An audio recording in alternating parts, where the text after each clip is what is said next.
In this day and age, especially in America, I would go as far as to say the most important thing in people's lives that isn't their loved ones is products and material possessions. While I'm sure people would argue against that, their actions and statistics say otherwise, with trillions of dollars spent every year on products. This is completely different from the world that existed hundreds of years ago. That's because we are living in a time of consumerism, which is the protection and promotion of consumers and their interests. Some say for the better, others say for the worse. I'm just here to display the facts and give you the tools to make that decision on your own. I'll make sure to keep my opinion out of this one. I'll break down the pros and cons of mass consumerism culture and my take at the end. Now, to start this off, I want to say that America, being a super consumer heavy society, isn't exactly a one off thing, nor am I trying to make it seem like it is, as countries like Japan and China have similar things occurring in their borders. But because I live in the United States and don't have the time or resources to go all over the world, we are just going to be talking about the good old USA today. It is an understatement to say that Americans are major consumers, but as you may already know, they weren't always like that and obviously weren't naturally inclined to that way of thinking. This all started after the biggest war of all time in World War II. America had just won against the Germans, and the soldiers were arriving back home to a country that was changing since they had left their family. Before they left, a family just had enough money to afford food to eat, a roof over their head, and maybe a car to drive. But since the Great Depression ended, Americans saw a massive increase in their spending power. Not only did Americans generally have more money than before, but it was pushed through the government and major media that consuming and purchasing products was an act of patriotism. By putting your money into the economy, you are helping contribute to America's way of life. People purchasing more than before contributed to an idea of a modern world and in turn a modern life. What I mean by this is that the idea around most families was that you were behind if you weren't up to date with a television, car, and newer household appliances. This was the product of great marketing from the companies that were kings of those industries. So now instead of a family just pursuing products that will help them get by and survive, they wanted more to be seen as the modern family with modern technology. Where did most families get the idea of what modern products are? From a medium that was part of a modern product in itself, the television.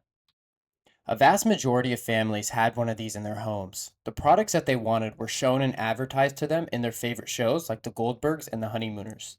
Families were buying televisions no matter what class they were in economically. 5 million were being purchased every year. These major pushes in the culture influenced many to depart their need for connection or fulfilling social experiences, and fill that void of happiness with products and items while the society that surrounded them reinforced it. It was seen that the more products you owned, or the nicer products that you had, the happier you were, and this idea was by design, created by the major corporations. Now that I broke down how this all happened and came to be, I can try to tell you all the cons of consumerism and how it could be a detriment to society and affect people in negative ways. Probably the most known con that is brought up is how values and beliefs get overlooked in comparison to products and material wealth, creating an overly materialistic society that has a lack of morals and ethics. We see this occurring with certain members of society like the 1%. I'm not trying to talk about capitalism and its downsides, but it's hard to delve into this topic without drawing connections between the downswing of ethics and morality relating to products. Now, what would you say is the number one goal that everyone is trying to achieve in America? Within this culture, well, that's easy. It's to garner as much capital as possible. There's no end to the amount of wealth one will try to accumulate. Now, in a vacuum, that isn't the worst thing ever.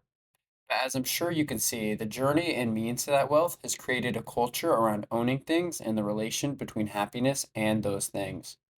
A major core of contentment in the American population is success.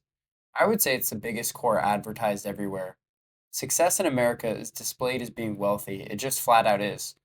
When they try to achieve success, you put everything else on the back burner. This causes a trickle down effect of negativity. Kids and adults have changed their way of life, where in the past virtue and morality were seen as things to aspire, to master. Now it's simply get the most money as possible and reap the respect and validation from society. When you have a well known theory within our culture that money equals success, people start to lower their standards and boundaries they will cross to get their money. What I'm saying is that about 90% of all problems stem from someone trying to get money. And if that isn't a downside, I don't know what is. Now, the biggest physical negative effect of this over consumerist culture is the mass production of everything. which then leads to mass waste and excess. Every food company that produces food for the American population will throw away a significant amount of their food every year. Every apparel company will do the same. This isn't even considering the secondhand waste that people like me and you contribute to. With the idea that we always need to get the next coolest thing, we often just leave the past things in the dust, putting towards a huge waste of resources. The amount of trash that America produces is insane when considering that a big portion of it is perfectly intact goods or ready to eat food. The waste in general is bad, but it also has a big role in environmental effects, the cause being the creation of emissions, pollution, and material waste, all seemingly being from this culture we've created. Now, off of the negative stuff, what are the pros of having a consumer culture? We have it for a reason, right?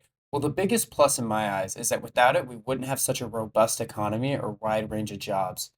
Even forgetting that we wouldn't have all these amazing goods that we take for granted. No new video games, no amazing diverse types of food or amazing designer brands to express ourselves, among many other things this great country has to offer. The negatives are big, but the positives are so ingrained into our daily lives and routines, it would be a drastic change to see it all go away. Another beautiful positive is it encourages creativity and innovation in our products. With the major competition that there is with companies and manufacturers, they will try everything they can to one up the current market's best item, consistently experimenting to give us, the consumer, the greatest product. Though companies are often exploitative of the relationship they have with consumers, driving up prices, doing anything they can to make profits, forgetting any morals and ethics, they do at the same time provide everything we need to survive and thrive within our nation. Even if they are doing this for financial reasons, the act is still being taken by them to do this. A great thing that this culture does is it provides security and happiness to those that can't afford it by offering a huge selection of anything they could want or need at a moment's notice. In modern times, we live in a utopia compared to other points in history. And this is all thanks to consumerism and capitalism.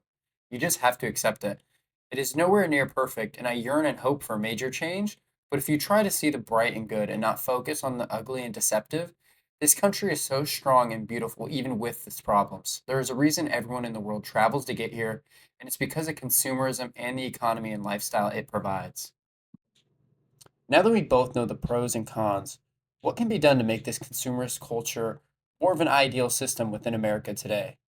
Now, I'm not a total leftist. I don't think we should tear down and go full Red Scare, but the system needs to be reformed and wealth needs to begin to be dispersed in a wider split and not narrowly shot to the top, letting the leaked remainings fall through the cracks to us peasants.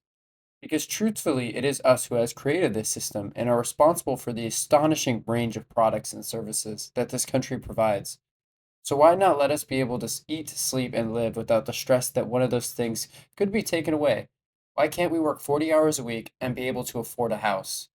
The greed has gotten out of hand, and all we ask is that you give us a little and start to look out for the people that provide this country with what makes it great.